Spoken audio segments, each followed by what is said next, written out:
Hey, this is Class Creatives, and in this video we'll discuss what it's like to work in Japan and how to go about working and living in one of the biggest countries creating some of the most beloved animation-based projects. We'll also touch on the working culture of Japan and how studios of today differ from Western cultures. We'll discuss how much animators and artists typically get paid in the industry. Many artists dream of working in Japan on some of the hottest animation and manga projects, and we hope this video will shed some light on how to go about obtaining these opportunities. In this video, we'll discuss a day in the life of an animation artist in Japan and things to keep in mind along with some considerations for such a significant decision. We'll also discuss salaries of both 3D and 2D artists and take a look at what a typical studio in Japan looks like. We'll discuss how Japan is welcoming foreigners with its recently created Nomad Visa, among other possibilities, given the dynamic nature of remote work and how lifestyle choices made by modern day artists and content creators are evolving.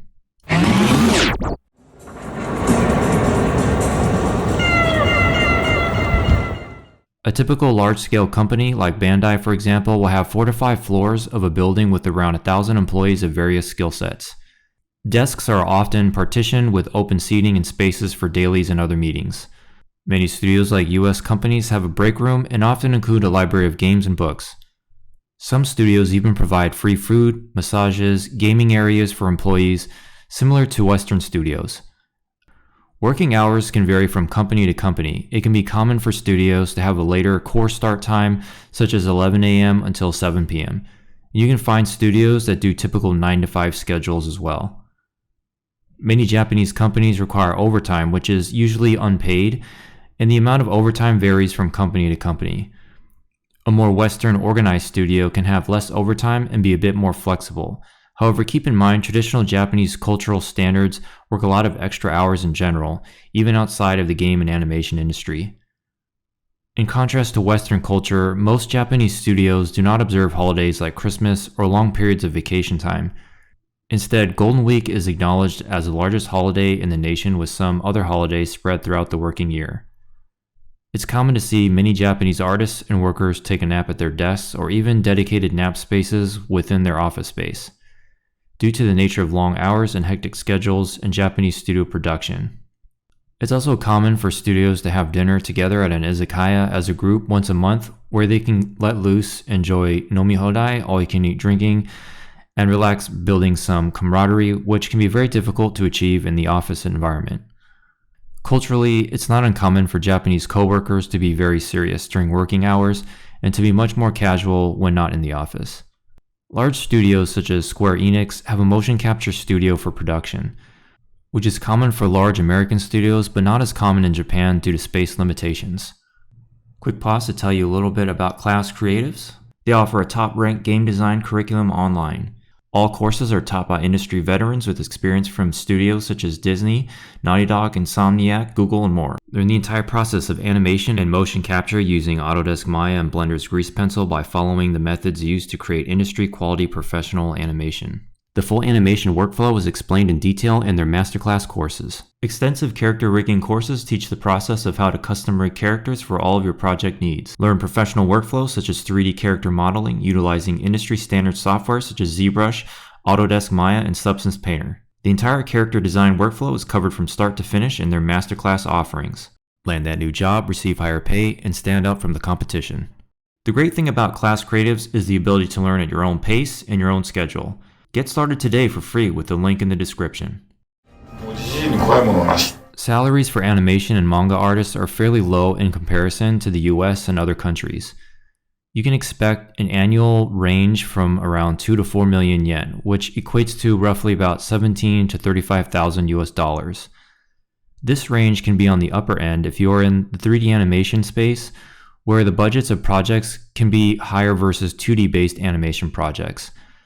So for example, if you work on a 2D Studio Ghibli movie, you would typically receive less pay than if you were to work on a PlayStation game or 3D animated movie or television show. Many Western artists even teach English as a side hustle on weekends in addition to animation work during the week to supplement income, as teaching English can sometimes pay a lot more than work as an animator. Even though the anime industry is booming, animators that create the shows will struggle financially and typically are overworked.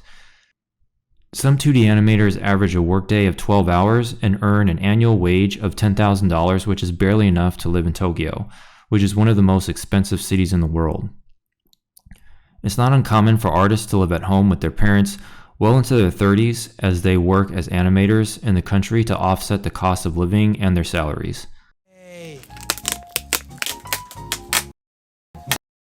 While searching for a job in Japan, you might notice that Japan studios will not post jobs in English, and might even have a separate section for applying for work for non-Japanese speakers. So keep this in mind as you look for work. Oftentimes, jobs will be listed in Japanese, but not in English. Of course, the more fluent you are in Japanese, for interviews and applications, the higher chance you will have to land one of these rare opportunities. So don't forget to look for the Japanese versions of studio websites for Japanese job posts. But keep in mind that if you apply to these jobs, they will be looking for someone who is very proficient in speaking and reading Japanese. Japan is a very image-conscious country, so keep in mind that submitting a photo of yourself with your CV is a standard practice in Japanese culture. Think of a passport photo when considering taking a photo for your resume. The more professional and presentable you look in the photo, the greater the chances you have of being called for an interview. Best practices include a solid color background, a clear photo of your head and the top of your shoulders, no visible tattoos, and earrings and other jewelry should be kept to a minimum. Even though most animation studios allow for a casual dress code, it is vital that you dress in professional clothing for the photo. A few cultural differences that are often overlooked when it comes to taking your resume photo are that men should be clean-shaven and women should have makeup used in moderation to look as natural as possible. Also keep in mind that hair is extremely important in Japan, so don't even think about wearing a hat in the photo. How you present yourself can make the difference in getting a job interview or not when it comes to recruitment in Japan. The photo also indicates that you understand Japanese culture and will fit in properly. Most commutes to the office will be a short train ride around 20 to 25 minutes, but this definitely depends on the location of the studio and if the studio is in a major part of the city, like Tokyo. Other options might include commuting an hour or more to live in a larger and less expensive apartment, or living in a shared house where residents share kitchens, bathrooms, showers, and laundry facilities. Culturally, it's not that common for Japanese to share or live with roommates. Instead, living with their parents or relatives are more commonplace.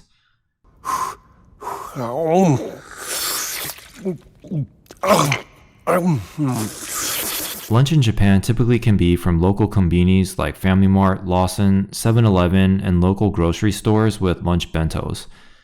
Some studios have cafeterias and might even have a local restaurant bring bentos that are relatively inexpensive that you can eat in the break room or even more commonly at your desk. Some smaller companies even have food that is provided for the employees, encouraging them to stay on the premises versus taking time to go out to get their food.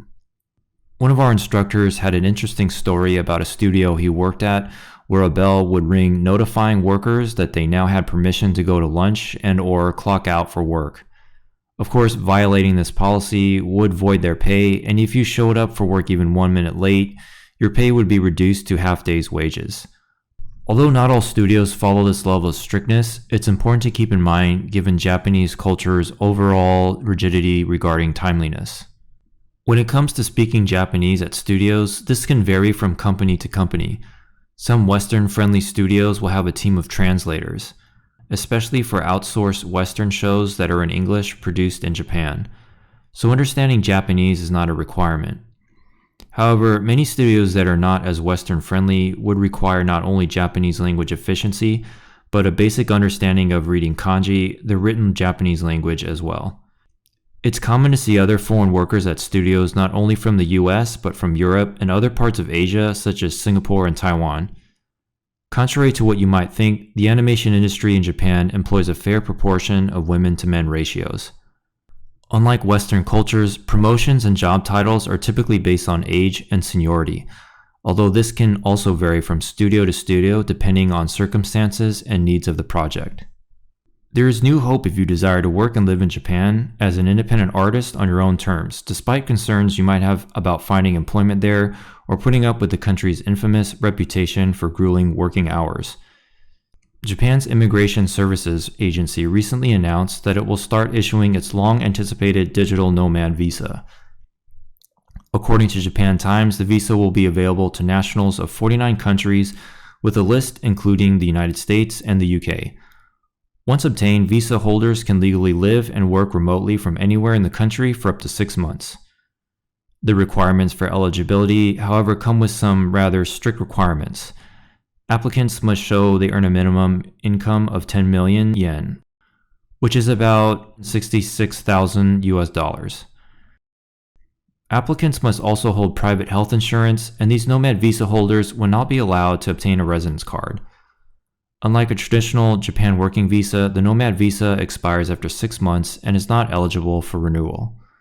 The popular visa was a result of a survey of digital nomads who indicated that they preferred to be able to stay longer than the current 90-day visa-free tourist stays allow. Japan seems to be hoping to cash in on the economic benefits that can come with digital nomads moving to the country. Digital nomad visas are an excellent way for countries to boost their economies, as they invite digital nomads to live in the country while not having to worry about them taking jobs from citizens and residents. Instead, they earn their income overseas and spend it in the local economy where they hold a digital nomad visa. If you're interested in working in the manga industry in Japan, there is a program called the Global Tokiwaso Residence for Foreigners, where their aim is to gather talented individuals from all around the world and live with other inspiring artists. They also provide you with ongoing support until you get published. The support ranges from developing your own technical skills, working with a specialized teacher, also known as a senpai, to guide you to plan your concept, characters, scenarios, and story, as well as receiving regular consultation with a manga editor. Some of the requirements for the program are that you need to be 18 years of age, stay at their share house for a minimum of 3 months, submit a portfolio, submit a minimum of an 18-page manga, 5,000-word minimum for a light novel, and for those who use Webtoon, at least one completed work needs to be submitted. The selection process occurs every 3 months from their team of manga experts. Health insurance is not typically provided to artists directly from the company. However, health insurance in Japan is quite good compared to how health insurance operates in the US. Japanese residents and foreigners who are staying in Japan for more than a year can benefit from Japan's universal healthcare system. As a general rule, anyone who plans to stay in Japan for more than 3 months will be insured by national health insurance with their residence card, also known as an alien card. The insurance fee is typically calculated based on the salary of each insured worker. Well, that about wraps up this video on what it's like to work as an animator in Japan and how to go about getting a working visa or nomad visa to achieve this dream. Japan has become a lot more Western friendly over the past decade, and if it's a dream of yours to work and live in one of the most unique countries, producing some of the biggest projects in animation, now would be a perfect time to explore the possibilities. We hope this video was informative on what it's like to be an animator or artist living and working in Japan, and some of the cultural differences that exist working at these world-famous studios. Are you planning to live and work in Japan in the near future? Let us know your thoughts in the comments. And don't forget to like and subscribe, and we'll see you in the next one. Perfect.